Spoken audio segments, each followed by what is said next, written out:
मित्रांनो, मराठे आणि मुघल यांच्यातला अतिशय कडवा संघर्ष हा थोडे थिडके नव्हे तर तब्बल 26-27 वर्ष चाललेला होता. अत्यंत प्रतिकूल परिस्थितीत असणाऱ्या मराठ्यांनी ज्या चिवटपणानं स्वतःच्या जीवावर उदार होऊन एक सामूहिक लक्ष्य डोळ्यांसमोर ठेवून प्रचंड त्याग करून मुघलांशी जो कडवा संघर्ष केला होता त्याला संपूर्ण जगाच्या इतिहासात तोड नाही. दैदिप्यमान म्हणता येतील अशा असंख्य लढाया ह्या काळात मराठ्यांनी मुघलांसोबत केल्या होत्या. एकेका लढाईवर संपूर्ण चित्रपट बनवता येईल इतक्या त्या रोचक, अंगावर शहारे आणणाऱ्या आणि प्रत्येक मराठी माणसाला अभिमानास्पद अशा होत्या. पण महाराष्ट्राच्या दुर्दैवानं मराठी माणसानंच आणि मराठी इतिहासकारांनी आपल्या या दैदिप्यमान इतिहासाकडं, आपल्या पूर्वजांच्या पराक्रमांकडं अक्षम्य असं दुर्लक्ष केलेलं आहे. आज मी तुम्हाला या व्हिडिओत अशाच एका दुर्लक्षित पण दैदिप्यमान अशा लढाईची माहिती सांगणार आहे. ही लढाई घडली होती साल 1699-1700 साली आणि ही लढाई आहे साताऱ्याच्या अजिंक्य तारा किल्ल्याची. मित्रांनो, सातारच्या ह्या किल्ल्याच्या लढाईची तोंड भरून स्तुती, मराठ्यांच्या पराक्रमाची वाहवा केलीये ती सर ग्रँड डब आणि सर जदुनाथ सरकार या परकीय लोकांनी. पण आपल्या मराठी इतिहासकारांनी या लढाईबाबत फारसं काही लिहिलेलं आपल्याला आढळत नाही. साल 1699 साली औरंगजेबाचं वय होतं सुमारे 80-81 वर्ष. म्हातारपणामुळं औरंगजेबाच्या शरीराचे सगळे स्पेअर पार्ट ढिल्ले झालेले होते. औरंगजेब वाळून केवळ हाडांचा सापळा उरलेला होता. हाडांचा सापळा आणि त्यावर चिकटलेली कातडी एवढाच औरंगजेब उरलेला होता. वृद्धापकाळामुळं त्याच्या पाठीची कमान धनुष्यासारखी वाकडी झाली होती. धाऱ्याची वायरिंग मात्र शाबूत होती. नजर तीक्ष्ण होती आणि बुद्धी करामती होती. संपूर्ण दख्खनला दारुल इस्लाम बनवण्याचा त्याचा चंग होता आणि त्यासाठी औरंगजेब कितीही विध्वंस पाहायला तयार होता, कुठलीही कुर्बानी द्यायला तयार होता. धर्मांध झालेला औरंगजेब कुठल्याही थराला जाऊ शकत होता. औरंगजेबाच्या ह्या वेडापायी 18-19 वर्ष त्यानं 3-4 लाख फौजेसहित दख्खनमध्ये तळ मांडलेला होता. तो आपल्या सरदारांना घरी जायचीही परवानगी देत नसायचा. सरदारांच्या 2 पिढ्या या लष्करी छावणीतच जन्माला आलेल्या होत्या. महाराष्ट्रातच लहानच्या मोठ्या झाल्या होत्या आणि मराठ्यांचा खरपूस मार खात होत्या. उत्तर भारतातून मिळणारा सगळा महसूल औरंगजेब महाराष्ट्राच्या या लढाईत खर्च करत होता. संपूर्ण महाराष्ट्रात मुघल धुडगूस घालत होते. गेल्या 17-18 वर्षात मराठे आणि मुघल यांच्या संघर्षामध्ये जवळपास 30-40 लाख लोकांची कत्तल झाली होती. मित्रांनो, त्यावेळी संपूर्ण भारताची लोकसंख्या ही 8 ते 10 कोटी असावी. यावरून तुम्हाला असा अंदाज येईल की ही 30-40 लाख लोकांची कत्तल म्हणजे मराठे आणि मुघल संघर्ष किती भयंकर, भीषण आणि विध्वंसकारी असेल. 1699 साली औरंगजेब भयंकर आजारी पडलेला होता. आता हे म्हातार गचकल असं सगळ्यांना वाटलं होतं, पण चिवट औरंगजेब त्यातूनही तगला आणि आपण जिवंत आहोत, आपल्यात अजूनही रस आहे हे जगाला दाखवण्यासाठी त्यानं एक फार मोठी मोहीम काढली. सातारा परिसरातले अजिंक्यतारा, वसंतगड, परळी, पन्हाळा आणि विशाळगड हे किल्ले घेण्याचा त्यानं निर्धारच केला. त्याचा जणू तो वज्र निर्धारच होता. मराठ्यांसोबतच्या या संघर्षात मुघलांचा पैसा, प्रतिष्ठा, इज्जत सगळंच पणाला लागलेलं होतं. त्यावेळी तशी औरंगजेबालाही पैशांची चणचण होतीच, पण तरीही त्यानं जिद्दीनं लाखो रुपये उभारले. मित्रांनो, युद्धासाठी लागणारा दारुगोळा आणि शस्त्रास्त्र प्रचंड महाग असतात. अक्षरशः पाण्यासारखा पैसा रोज व्हावा लागतो. मित्रांनो, त्या काळी सोन्याचा भाव साधारणतः 300 रुपये किलो इतका होता. त्यामुळं लाखो रुपयांची उभारणी करणं म्हणजे काय अडचण होती हे तुम्हाला त्यावरून अंदाज येईल. त्यावेळी छत्रपती राजाराम महाराज सातारा परिसरात मोहिमेवर आले होते आणि मग छत्रपती राजाराम महाराजांना पकडण्यासाठी औरंगजेबानं आपली बिदर कर्नाटकची मोहीम रद्द केली आणि इस्लामपुरीवरून तो तडक पुन्हा उत्तरेकडे निघाला. जेव्हा ही खबर छत्रपती राजाराम महाराजांना लागली तेव्हा ऑक्टोबर 1699च्या महिन्यात छत्रपती राजाराम महाराजांनी आपला कुटुंब कबिला राणीवसा हा विशाळ गडावर ठेवला आणि स्वतः सिंहगडाकडे गेले. मग औरंगजेबानं स्वतः आपलं संपूर्ण लक्ष सातारा आणि आसपासच्या परिसरातल्या किल्ल्यांवर केंद्रित केलं होतं. तरबियत खान हा मुघलांच्या तोफखान्याचा प्रमुख म्हणजे मीर आतिश होता. आपल्या योजनेनुसार औरंगजेबानं पहिल्यांदा वसंतगडावर हल्ला केला. कराड जवळच्या ह्या किल्ल्यावर मावळ्यांकडे फारशी शिबंदी नव्हतीच, तटबंदी ही फार मजबूत नव्हती. त्यामुळं राक्षसी मुघल तोफांच्या दणक्यांनी केवळ 3 दिवसात वसंतगड मुघलांना शरण आला. वसंतगडावर मुघलांचा झेंडा फडकला आणि औरंगजेबाला जणू हर्षवायुच झाला. औरंगजेबाला किल्ल्यांची नावं बदलण्याचा, गावांची नावं बदलण्याचा भयंकर शौक होता. त्यानं वसंतगडावर मुघलांचा झेंडा फडकवताच वसंतगडाचं नाव बदललं आणि ठेवलं किल्ली द फतह म्हणजे विजयाची गुरु किल्ली. आता सुरुवात तर चांगली झाली म्हणजे आता आपला नुसता विजयामागून विजय होईल अशी औरंगजेबाची खुळचट कल्पना होती. 25 नोव्हेंबर 1699 रोजी वसंतगड औरंगजेबाला शरण आला होता. पण त्या अगोदर 1-2 महिन्यांपूर्वीच औरंगजेबानं तरबियत खानाला आणि रहुल्ला खानाला एक मोठी फौज देऊन साताऱ्याच्या किल्ल्याला घेरा घालण्याची आज्ञा केली होती. यावेळी तरबियत खानाकडं त्या काळच्या जगातल्या सर्वात शक्तिशाली, सर्वात राक्षसी तोफा होत्या. तरबियत खान आणि रहुल्ला खानाच्या नेतृत्वाखालच्या फौजेनं घट्टपणे अजिंक्य ताऱ्याला विळखा घातला. तसं त्यावेळी त्या किल्ल्याचं नाव अजिंक्य तारा पडलेलं नव्हतं. त्यावेळी त्याला सातारचा किल्ला असंच म्हटलं जायचं. त्या सातारच्या किल्ल्याच्या भोवतीचा 10-15 किलोमीटर परिघाचा सगळा प्रदेश मुघलांनी धुडगूस घालून नष्ट करून टाकला होता. जागोजागी मोर्चे बसून अजिंक्य तारा किल्ल्यावर असणाऱ्या मावळ्यांना बाहेरून कुठलीही मदत मिळणार नाही याची पुरेपूर काळजी तरबियत खान आणि रहुल्ला खान घेत होते. सेनापती धनाजी जाधव, हुकमत पन्ना रामचंद्र पंत अमात्य, सचिव शंकराजी नारायण हे औरंगजेबाचा वेढा कमजोर करण्यासाठी, मुघलांचं लक्ष विचलित करण्यासाठी इतर प्रदेशांमध्ये हल्ले करून त्यांना विचलित करण्याचा प्रयत्न करत होते. औरंगजेबानं वज्र निर्धारच केला होता की कुठल्याही परिस्थितीत सातारा आणि कोल्हापूरच्या परिसरातले सगळे किल्ले जिंकून घेण्याच्या आपल्या या मोहिमेपासून जरा सुद्धा विचलित व्हायचं नाही. औरंगजेबानं आपली संपूर्ण शक्ती याच मोहिमेवर केंद्रित केलेली होती. तरबियत खानानं अजिंक्य ताऱ्याला विळखा तर घातला, पण त्याला तोफांचा व्यवस्थित मारा किल्ल्याच्या तटबंदीवर करण्यासाठी योग्य जागा आणि उंची मिळत नव्हती. म्हणून त्यानं अशी एक योजना आखली की जवळपास 72 ते 80 फूट उंच लाकडी धमधमे तयार करायचे आणि त्यावर हत्तींच्या मदतीनं तोफा चढवून मग अजिंक्य ताऱ्याच्या तटबंदीवर जोरदार मारा करायचा. मग काय, त्यानं पाण्यासारखा पैसा खर्च करून हजारो मजूर कामाला लावले. टेकड्यांसारख्या उंचीचे लाकडांचे ढिगारे तयार करून त्या लाकडांच्या मदतीनं त्यानं ते धमधमे उभारले.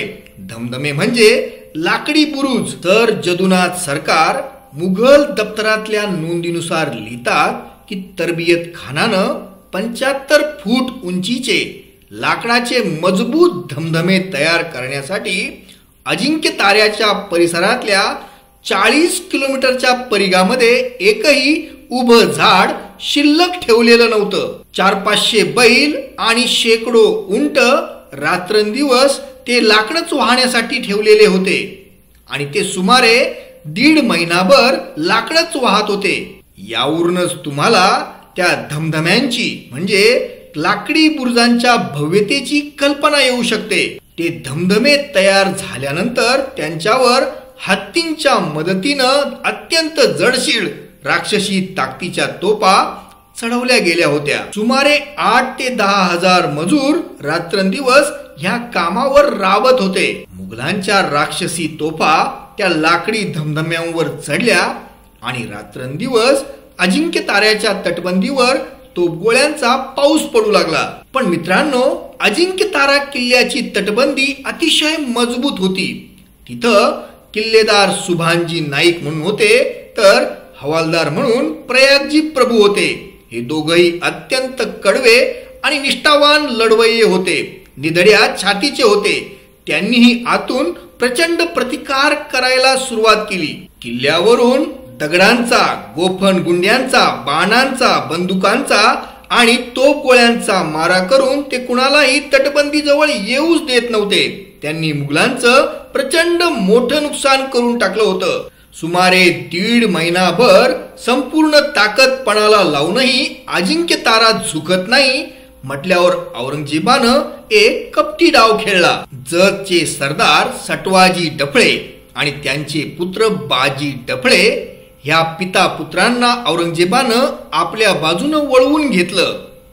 त्यांना 1,06,000 रुपये इतकी मोठी रक्कम रोख दिली आणि त्यांच्या पदरच्या 2,000 सैनिकांसह ते मुघलांना येऊन मिळाले. जतचे सरदार सटवाजी डफळे यांनी एक विशिष्ट कौशल्य आत्मसात केलं होतं. गनिमी काव्यात ते अत्यंत पटाईत होते आणि त्यांच्या हाताखालचे सुमारे 1,500-2 हजारांच्या संख्येनं असणारे सैनिक रात्रीच्या अंधारात गनिमी काव्यानं कुठल्याही किल्ल्यावर सरसर चढून तो ताब्यात घेण्यासाठी प्रसिद्ध होते. असं कौशल्य असणारे सटवाजी डफळे आपल्या मुलासह मुघल सैनिकांना येऊन मिळाले आणि मुघल सैनिकांचा औरंगजेबाचा उत्साह दुप्पट झाला. सरदार डफळे पिता पुत्रांच्या नेतृत्वाखाली सुमारे 1,500-2 हजार सैनिकांनी एक गुप्त योजना बनवली. एके दिवशी अंधारात मध्यरात्रीनंतर किल्ल्यावर चढाई करायची. दिवसही ठरला होता 1700 सालचा 23 जानेवारीचा. पण औरंगजेबाच्या दुर्दैवानं किल्लेदार सुभानजी नाईक आणि हवालदार प्रयागजी प्रभू यांना ही बातमी गुप्तहेरांनी अगोदरच फोडून कळवली आणि 23 जानेवारीच्या मध्यरात्रीनंतर डफळे पिता पुत्रांचं जय्यत स्वागत करण्यासाठी सुभानजी आणि प्रयागजी प्रभू तयारीतच होते. डफळेंचे सैनिक वरती चढून येताच प्रयागजी आणि सुभानजींच्या नेतृत्वाखाली मावळ्यांनी त्यांना फार चोपून काढलं, ठोकून काढलं आणि पळवून लावलं. डफळेंची महत्वाकांक्षी योजना पूर्णपणे फसली होती. यानंतरही पुढचा 1.5 महिना मुघलांनी किल्ला जिंकून घेण्यासाठी भयंकर शर्थीचे प्रयत्न केले.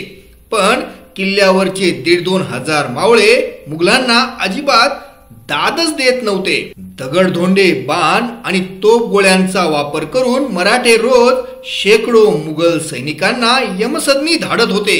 अजिंक्य तारा किल्ल्याची कोंडी फोडण्यासाठी आता सचिव शंकराजी नारायण, सेनापती धनाजीराव जाधव आणि हुकुमतपणा रामचंद्र पंत अमात्यही अधूनमधून तुकड्या पाठवत होते. एकदा मुघलांचा इखलास खान नावाचा एक सरदार आपल्या मुलासोबत एक सैनिक तुकडी घेऊन गस्तीसाठी गेला होता. मध्येच धनाजी जाधवरावांनी त्याला अडवलं आणि त्याला त्याच्या मुलासह कापून काढलं. संपूर्ण गस्तीची तुकडीच मराठ्यांनी गायब करून टाकली होती. आता मुघलांची अवस्था मोठी दयनीय झाली होती. अजिंक्य तारा किल्ल्याची भक्कम घेराबंदी करून आता 3-4 महिने उलटले होते, पण त्यांना यश असं मिळालेलंच नव्हतं. मग शेवटी खुद्द औरंगजेबानंच त्याच्या सुपीक डोक्यातून एक नामी युक्ती शोधून काढली. औरंगजेबाची योजना अशी होती की किल्ल्याच्या 2 बाजूंना 2 वेगवेगळी भुयारं खोदून सुरुंग लावायचा. भुयारांमध्ये इतका काही दारुगोळा ठासायचा की तो आजवर जगाच्या इतिहासात कुणी वापरलाच नसेल. आणि मग औरंगजेबानं तशी आज्ञा दिली. तरबियत खान आणि रहुल्ला खान या दोघांनी ती जबाबदारी आपल्या अंगावर घेतली. मोठ्या हिकमतीनं भुयारं खोदायला सुरुवात सुद्धा केली. मराठ्यांनी ती भुयारं होऊ नये म्हणून प्रचंड अडथळे आणले, निकराचा प्रतिकार केला. पण शेवटी मुघलांची ताकद जास्त होती आणि ते जमिनीवर होते. त्यांना रसद मिळण्याचे मार्ग मोकळे होते. कुठल्या ना कुठल्या युक्तीनं तरबियत खान आणि रौल्ला खानानं तशी भुयारं पूर्णच केली. एक भुयार मंगळाईच्या दिशेनं खोदण्यात येत होतं, तर एक भुयार त्याच्या विरुद्ध दिशेनं खोदण्यात येत होतं. मुघलांचे हजारो मजूर आणि हजारो सैनिक रात्रंदिवस राबले आणि तब्बल 40-45 दिवसानंतर त्यांना सुमारे 70-75 फूट लांबीची 2 भुयारं तयार करण्यात यश मिळालं. भयंकर ताकदीच्या सुरुंगांच्या मदतीनं किल्ल्याची तटबंदी उडून तिला भगदाड पाडायचं, तिचे बुरुज उडवायचे आणि मग तोफांचा मारा करून किल्ल्यावर चढाई करायची, अशी औरंगजेबाची योजना होती. ह्याच काळात एक अत्यंत दुर्दैवी घटना अशी घडली होती की 3 मार्च 1700 रोजी सिंहगड किल्ल्यावर छत्रपती राजाराम महाराजांचं अल्पशा आजारामुळं निधन झालं होतं. पण लगोलग महाराणी ताराबाई साहेबांनी कमान सांभाळलेली होती. सरसेनापती धनाजी जाधवराव आणि हुकुमत पन्ना रामचंद्र पंत अमात्य आता राज्याची धुरा वाहत होते. मुघलांनी किल्ल्याच्या तटबंदींना 2 भुयारं खोदून त्यामध्ये सुरुंग ठासला. तो दिवस होता 13 एप्रिल 1700चा.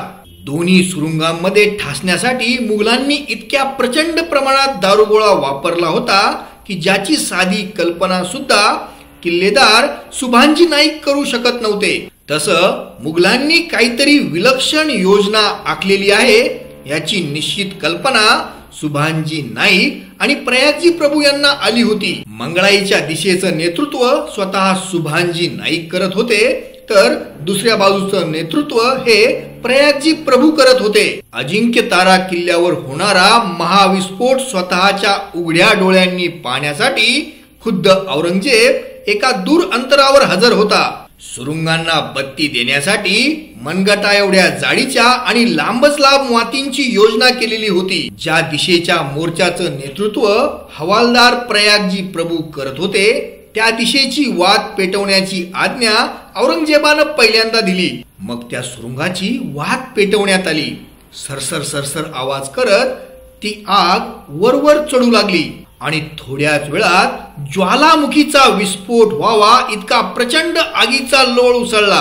कानाचे पडदे फाटून जातील इतका प्रचंड आवाज आला.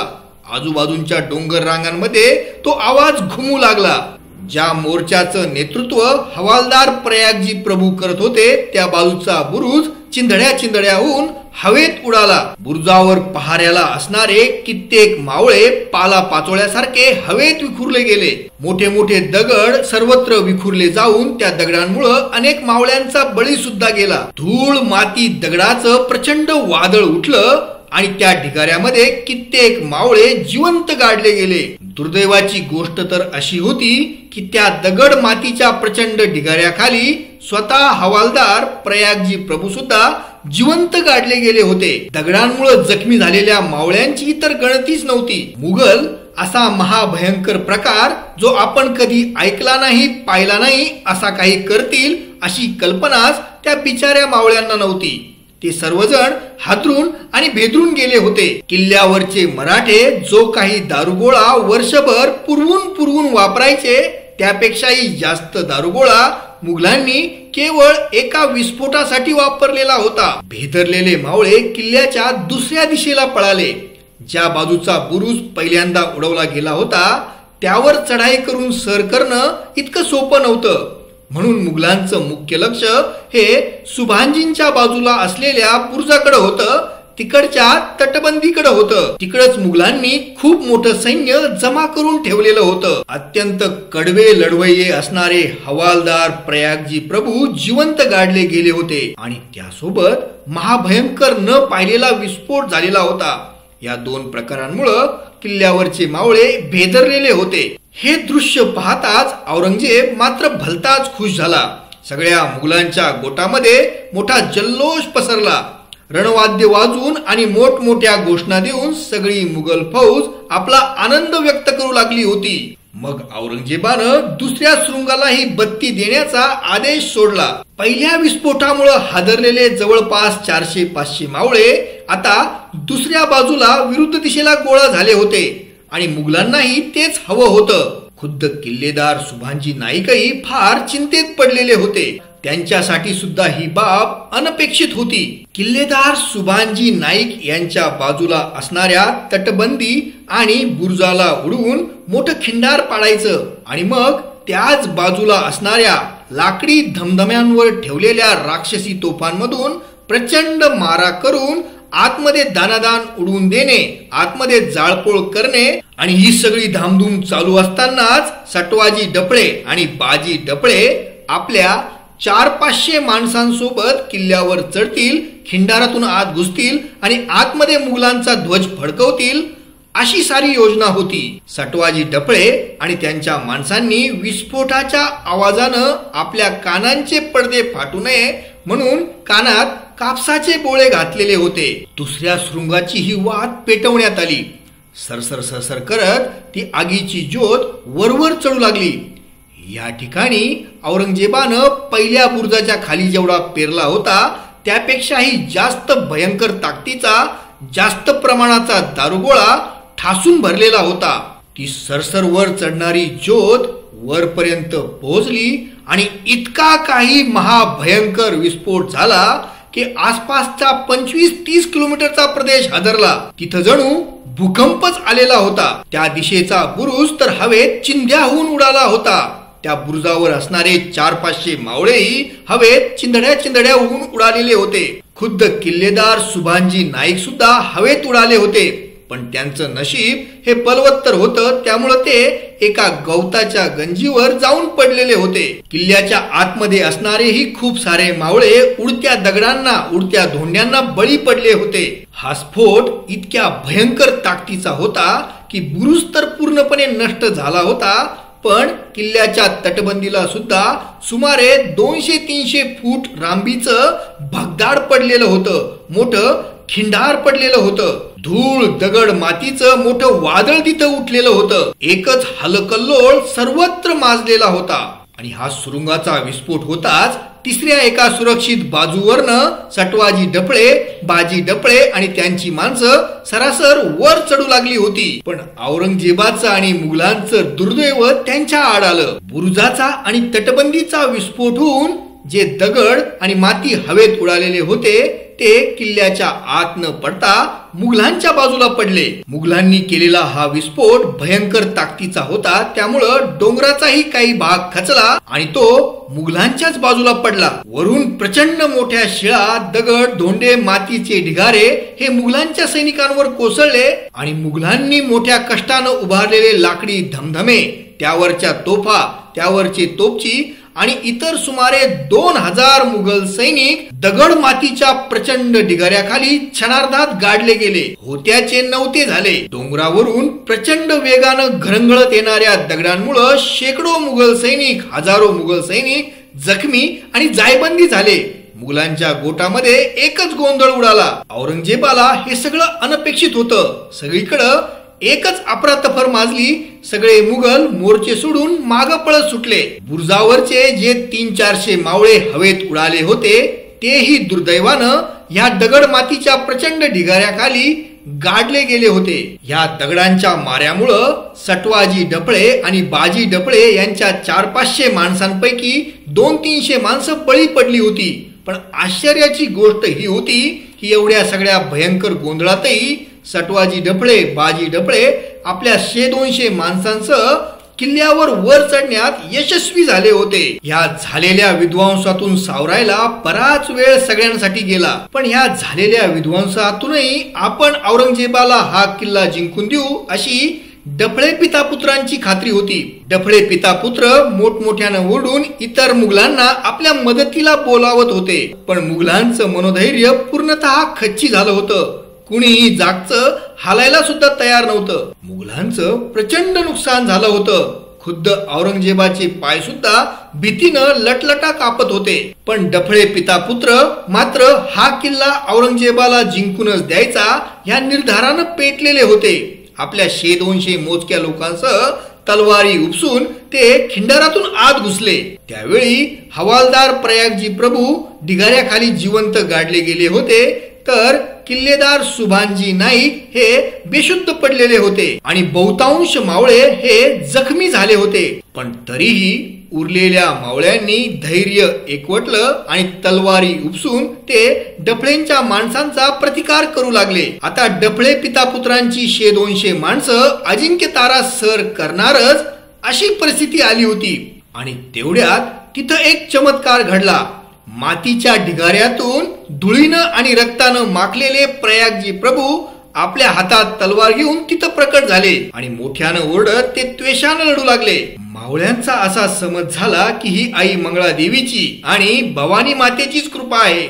मग जखमी मावळ्यांमध्ये एक नवा उत्साह संचारला आणि ते त्वेषानं लढू लागले. त्याच वेळी सुभानजी नाईक सुद्धा शुद्धीवर आले आणि तेही लढायला उभे राहिले. आणि मग डफळे पिता पुत्र आपल्या उरलेल्या माणसांना घेऊन स्वतःचा जीव वाचून तिथून पळून गेले. एवढा सगळा भयंकर विध्वंस होऊनही किल्ल्यावरच्या मावळ्यांनी पुन्हा आपलं मन घट्ट केलं आणि किल्ल्याच्या रक्षणासाठी पुन्हा एकदा कंबर कसली, पुन्हा एकदा मोर्चे बांधणी केली. मित्रांनो, त्यावेळी जवळपास 400 ते 500 मावळे हे लाकडी धमधम्यांच्या दगड मातीच्या ढिगाऱ्यांखाली गाडले गेलेले होते. त्यांच्या प्रेतांवर विधिवत अंत्यसंस्कार करणं शक्य नव्हतं, पण तरीही त्या वीरांच्या मृतदेहांची विटंबना होऊ नये म्हणून मराठ्यांनी आणखी एक धाडस केलं. मध्यरात्र होताच काही मावळे खिंडारातून खाली उतरले आणि त्यांनी त्या लाकडी धमधम्यांच्या ओंडक्यांना आग लावून दिली. मित्रांनो, त्यावेळी तिथं लाकडी धमधम्यांची इतकी काही लाकडं होती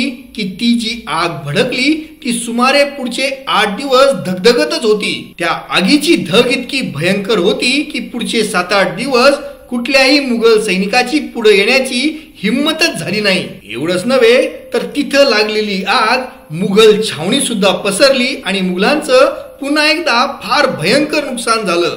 पण मित्रांनो, आता अजिंक्य तारा किल्ल्याची आणि त्यावर असणाऱ्या मावळ्यांची स्थिती फार वाईट झाली होती. किल्ल्याच्या तटबंदीला 300 फूट लांबीचं मोठं भगदाड पडलेलं होतं की जे दुरुस्त करता येणं शक्यच नव्हतं. तसंच किल्ल्यावरची रसद आणि दारुगोळाही नष्ट झाला होता. किल्ल्यावरची रसदही जवळपास संपत आलेली होती. मग ही परिस्थिती ओळखून खुद्द महाराणी ताराबाई साहेब आणि सरसेनापती धनाजी जाधवराव यांनी असा निरोप किल्लेदारांना पाठवला की तुम्ही आता परिस्थितीचा विचार करून औरंगजेबासोबत जुळवून घ्या, तह करा. मग त्यानुसार किल्लेदार सुभानजी नाईक यांनी औरंगजेबासोबत तहाची बोलणी करून 21 एप्रिल 1700 रोजी पूर्ण किल्ला औरंगजेबाच्या हवाली केला. आश्चर्याची गोष्ट म्हणजे ह्यावेळी मावळ्यांच्या शौर्याची तारीफ खुद्द औरंगजेबानं सुद्धा केली.